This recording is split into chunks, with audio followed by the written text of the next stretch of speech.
Kabar kurang enak baru aja mendarat dari daratan Amerika Serikat, dan ini menyangkut jagoan balap kita di kelas Moto3. Balapan di Circuit of the Americas alias Kota, yang digelar dini hari tadi, benar-benar jadi saksi bisu betapa kejamnya kompetisi di kejuaraan dunia. Veda Ega Pratama, pembalap kebanggaan tanah air asal Gunung Kidul, yang membela bendera Honda Tim Asia, terpaksa harus menelan pil pahit. Bukannya bawa pulang trofi atau minimal poin penting untuk mengamankan posisi klasemen, dia malah harus rela mencatatkan DNF atau Did Not Finish pertamanya di musim 2026 ini. Tragedi ini terjadi pas balapan menyisakan 10 putaran lagi, tepatnya di lap kelima. Buat kalian yang ngikutin jalannya race secara live, pasti kerasa banget tegangnya. Veda mengalami kecelakaan high side yang lumayan keras saat masuk ke tikungan ke-11. Sekadar info tambahan buat yang belum terlalu paham, high side ini bukan jatuh biasa, atau sekadar low side karena kehilangan grip depan. Ban belakang motor Veda kehilangan traksi, lalu tiba-tiba gigit aspal lagi secara mendadak, dan efeknya motor langsung melontarkan pembalapnya ke udara dengan gaya sentrifugal yang kuat. Sialnya lagi, insiden ini nggak cuma menghentikan langkah Veda sendirian. Pembalap dari level up MTA, Joel Esteban, ikut tersapu motor yang lepas kendali dan terpaksa harus ikutan out dari balapan. Nyesek? Pasti. Apalagi kalau kita lihat rekam jejak Veda di seri-seri sebelumnya yang lagi on fire banget. Coba kita bedah sedikit, gimana jalannya balapan sebelum insiden horor itu terjadi, biar penilaian kita tetap objektif. Sebenarnya, Veda punya modal yang sangat bagus di Chota. Dia memulai balapan dari posisi keempat, posisi yang sangat strategis buat langsung nyodok ke rombongan terdepan dan main slipstream di trek lurus panjang Austin. Tapi yang namanya Moto3 itu emang brutal, dan gak ada ruang buat kesalahan kecil. Begitu lampu merah padam, persaingan sengit langsung pecah. Gak ada ceritanya pembalap bisa santai jaga ritme ban di lap-lap awal. Memasuki lap kedua, posisi Veda langsung merosot ke urutan ke-8. Dia sempat diasapi oleh Guido Tini dari skuad Leopard Racing yang emang kelihatan punya pace gila dan agresif sejak awal start. Tekanan di atas aspal nggak berhenti sampai di situ. Brian Uriarte dari Red Bull KTM Ajo juga sempat nempel ketat saat Veda melorot ke posisi ke-9. Posisi pembalap Indonesia ini bener-bener naik turun kayak roller coaster di 3 lap pertama.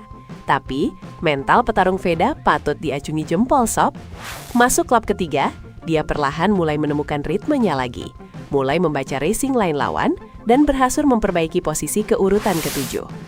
Di momen yang hampir bersamaan, ada sedikit keuntungan moral karena Jesse Rios dari Riva Colt Snipers Team dan Marco Morelli dari CFM Auto Gaviota Aspar Team kena hukuman double long lap penalty. Otomatis, rombongan di depan sedikit terpecah dan membuka celah buat pembalap di belakangnya. Nah, pas balapan masuk ke lap kelima, Veda sebenarnya udah berhasil merangsek ke posisi ke-6. Pace-nya udah mulai stabil, dan jarak dengan rombongan podium masih sangat terjangkau kalau melihat ritme balapnya yang makin rapi. Tapi sayangnya, di tikungan ke-11 itulah bencana datang. Motornya kehilangan kendali secara mendadak saat deselerasi atau buka gas. Dan high side keras nggak bisa dihindari. Bener-bener disayangkan bro, karena sebelum seri Amerika ini, performa Veda lagi konsisten-konsistennya. Ingat kan, dia berhasil finish kelima di Thailand dan bahkan sukses mengunci podium ketiga di seri Brasil yang bikin lagu Indonesia Raya nyaris berkumandang.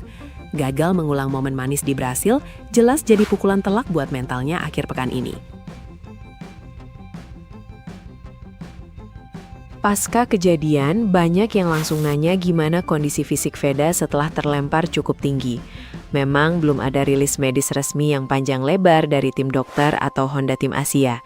Tapi dari tayangan video yang beredar, kita bisa sedikit bernapas lega. Veda terlihat bisa berdiri dan kembali ke pedok tanpa harus ditandu oleh Marshall. Gak ada cedera serius yang terlihat secara kasat mata, yang mana ini adalah kabar paling penting dari semuanya. Cuma ya gitu, dari gestur tubuhnya di pedok, kelihatan banget pembalap asal Yogyakarta ini meluapkan kekesalannya.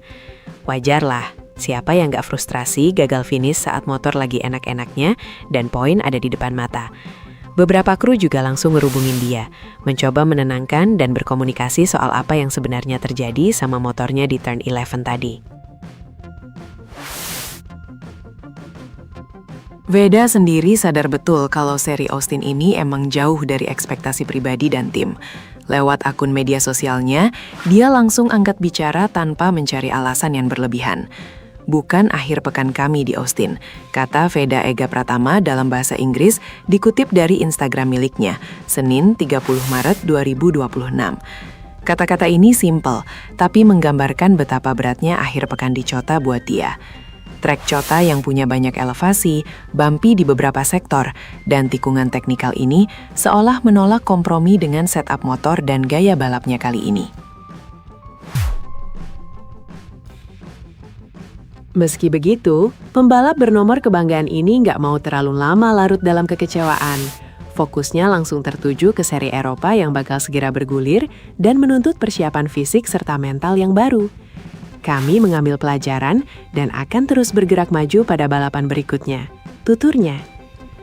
Balapan selanjutnya ini bakal digelar di Circuito de Jerez, Spanyol pada 26 April 2026 mendatang. Jerez itu trek klasik Eropa yang butuh presisi tingkat tinggi, sangat mengalir, dan pastinya Veda bakal kerja keras buat balikin ritme balapnya di sana. Sebagai bentuk tanggung jawab profesional seorang atlet, Veda juga nggak lupa nyampein permohonan maaf. Dia tahu banyak banget mata dari tanah air yang rela begadang dini hari cuma buat nonton aksinya di lintasan Amerika. Maaf tim, maafkan aku. Kami akan kembali lebih kuat, tutupnya. Sikap kesatria ngakuin kesalahan dan minta maaf kayak gini yang bikin kita harus terus kasih support penuh. Di dunia balap motor sekelas Grand Prix, jatuh itu biasa. Yang membedakan pembalap biasa dengan juara dunia adalah gimana cara dia bangkit dari gravel. Terus, gimana dampaknya ke klasmen sementara Moto3 musim 2026 ini? DNF di Amerika ini jelas ngasih efek domino yang lumayan berasa buat posisi Veda. Kegagalan menyentuh garis finish memastikan Veda pulang dengan tangan kosong, tanpa tambahan poin sama sekali. Perolehan angkanya mandek di 27 poin. Otomatis, posisinya di klasmen sementara merosot ke urutan ke-7. Dia sekarang tertinggal 2 poin dari Adrian Fernandez yang nangkring tepat di atasnya. Sempat ngerasain nikmatnya berada di posisi elit 3 besar klasemen setelah seri berhasil, sekarang Veda harus mulai merangkak naik lagi dari papan tengah. Kalau kita ngomongin klasemen puncak, Maximo Quiles masih sangat nyaman duduk di singgasana. Meskipun di Chota dia cuma finish kedua, tambahan poin krusialnya bikin dia makin kokoh di puncak dengan total 65 poin. Jaraknya lumayan jauh, unggul 23 poin dari Alvaro Carpe yang ada di peringkat kedua klasemen sementara. Buat hasil balapan di Austin sendiri, Guido Pini dari Leopard Racing sukses keluar sebagai juara pertama setelah tampil dominan dan cerdik mengatur strategi. Posisi kedua ditepati Maximo Quiles dari CFM Auto Gaviota Aspartim, disusul Alvaro Carpe dari Red Bull KTM Ajo yang berhasil ngunci urutan ketiga. Melengkapi posisi 5 besar ada Valentin Perone dari Red Bull KTM Tech 3 di posisi keempat dan Adrian Fernandez dari Leopard Racing di urutan kelima. Sedikit info tambahan buat peta persaingan pembalap Asia Tenggara di Moto3. Wakil dari negara tetangga, Hakim Danis asal Malaysia yang membela tim Ion Credit MT Helmets MSI berhasil menyudahi balapan di urutan ke-13. Padahal sebelumnya dia sempat terjatuh juga waktu sesi kualifikasi. Ini ngebuktiin kalau balapan Moto3 itu emang dinamis banget. Apapun bisa terjadi dari hari Sabtu ke hari Minggu. Dan konsistensi adalah kunci utama buat bertahan di kejuaraan ini. Kesimpulannya, seri Chota tahun ini memang bukan harinya Veda Ega Pratama. Insiden di Turn 11 jadi pelajaran mahal buat beradaptasi dengan karakter sirkuit yang tricky dan manajemen grip ban saat bertarung ketat. Tapi secara objektif, kalau kita lihat dari kacamata pengamat balap, pace dan kecepatan Veda sebenarnya udah ada di level atas. Dia bisa bersaing ketat dengan barisan depan sejak lap pertama tanpa terlihat kedodoran. Pekerjaan rumah besarnya bersama Honda Tim Asia sekarang adalah manajemen emosi, menjaga keawetan ban, serta mencari setup motor yang lebih bersahabat dan memaafkan kesalahan kecil di momen-momen krusial. Kita tunggu aja pembuktian jagoan kita ini di aspal Jerez nanti. Nggak perlu overhype, tapi kita tetap realis.